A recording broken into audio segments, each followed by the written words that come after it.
नमस्कार, good morning और सत श्री अकाल।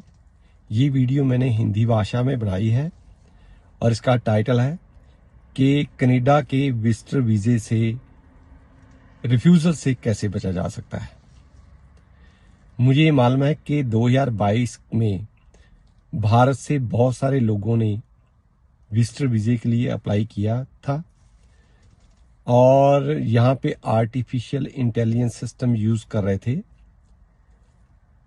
एक तो ये कारण था, दूसरा लोगों के पास बैंक में पैसे नहीं होते हैं भारत में और वो अपना विजिट वीज़ा लगा लेते हैं, उनको वीज़ा नहीं मिलता है।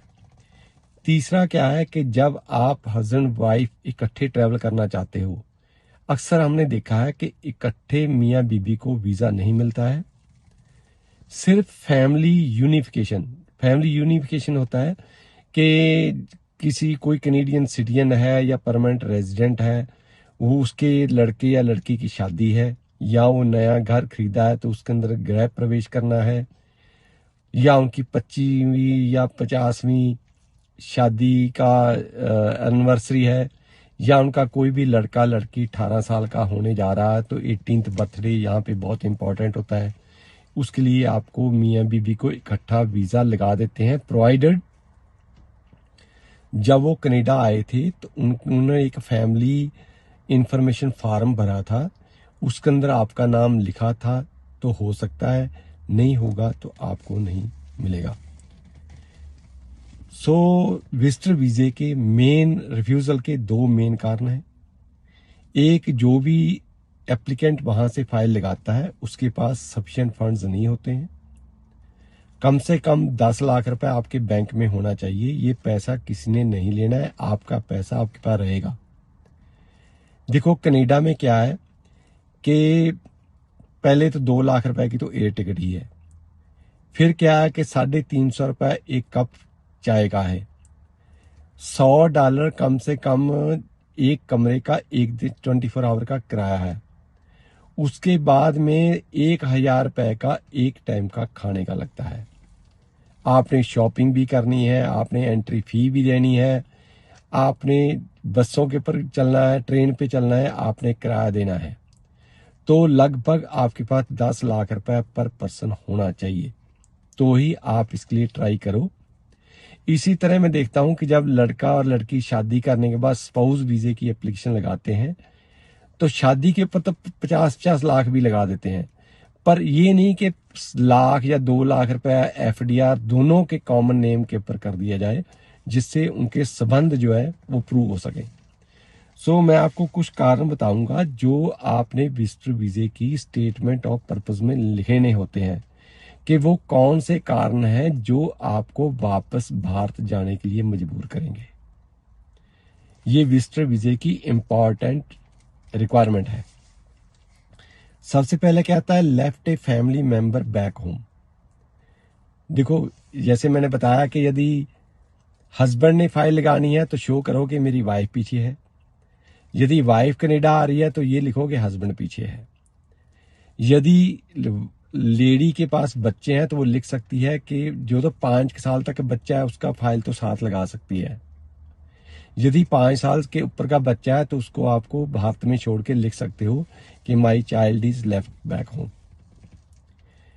फिर आप दूसरा कारण दे सकते हो कि ओल्ड एज पेरेंट्स, के आपके माँ बाप बुजुर्ग हैं और आपकी कल्चर में ये ड्यूटी बनती है कि आप उनकी देखभाल करोगे, इसलिए आप वापस जरूर कनाडा से इंडिया जाओगे।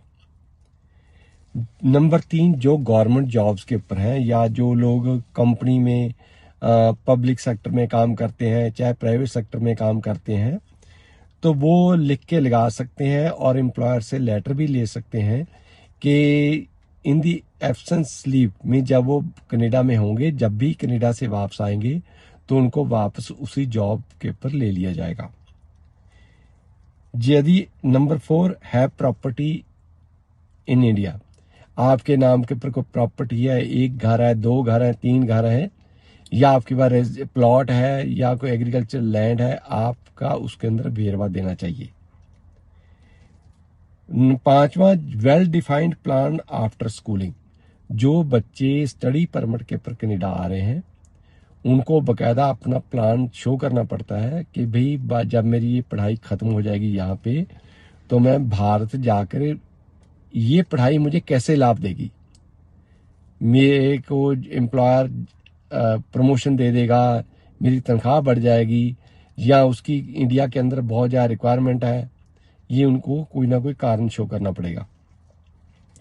फंडिंग आप शो कर सकते हो, आपके बैंक में पैसे पड़े हुए हैं, आपके पास बैंक लॉक करा है, सोना चांदी उसमें रखा हुआ है, तो आप उसके में बता सकते हो कि भाई मेरे पास बैंक लॉक करा है या FDR है, तो वो आपको वापस खींच के लेकर जाएगी। नंबर 7, यदि आप बिजनेस मैनेज कर रहे हो, कोई डॉक्टर हो, आप कोई ठेकेदार हो, आपका कोई पेट्रोल पंप है, आपका कोई लिकर स्टोर है, तो आप उसके अंदर अपनी मजबूरी दिखा सकते हो कि भाई मुझे हफ्ता 10 दिन जो कनाडा में घूमना फिरना है, उसके बाद में वापस अपना भारत में जाकर बिजनेस को रन करूंगा। वाइफ लिख सकती है join husband to help him, भी उसका घर का एक मेंबर पीछे रह गया है, husband is very important member of the family. Land property back home वो आप शो कर सकते हो। मैरिज सर्टिफिकेट पक्का आपके पास होना चाहिए। यदि आप लिखते हो कि हम हस्बैंड वाइफ है, तो देखो आप अच्छे आदमी हैं, आप अच्छे तरीके से सोच रहे हो, यहाँ पे बहुत उल्टे सीधे काम भी होते हैं। मीन्स जब आपको सरकार ने मैरिज सर्टिफिकेट लिखवा लिया तो वो ही लेडी अप्लाई कर सकती है जिसका मैरिज सर्टिफिकेट लगा हुआ है। जैसे कुछ देशों में 3 वाइफ्स हैं, तो बाद में दूसरी 2 शोर में चाहेंगी कि मेरा जाना बनता था, दूसरी का नहीं जाना बनता था। उस हेडेक को सॉल्व करने के लिए है। फिर यदि आपके पास प्लॉट या पीस ऑफ लैंड है भारत में, उसका आप रजिस्ट्री वगैरह साथ लगा सकते हो और कारण शो कर सकते हो। यदि आप एग्रीकल्चर कर रहे हो तो आप शो कर सकते हो कि भाई मैंने वापस जाकर अपनी जमीन संभालनी है।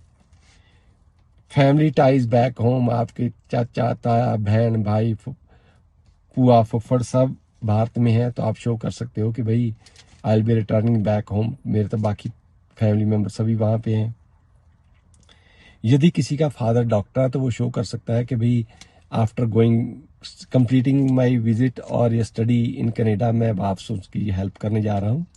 इस तरह आपको ये फाइल कंप्लीट करनी पड़ेगी। इस एप्लीकेशन के ऊपर मैक्सिमम एक कंसल्टेंट या एजेंट 10,000 रुपये ले सकता है।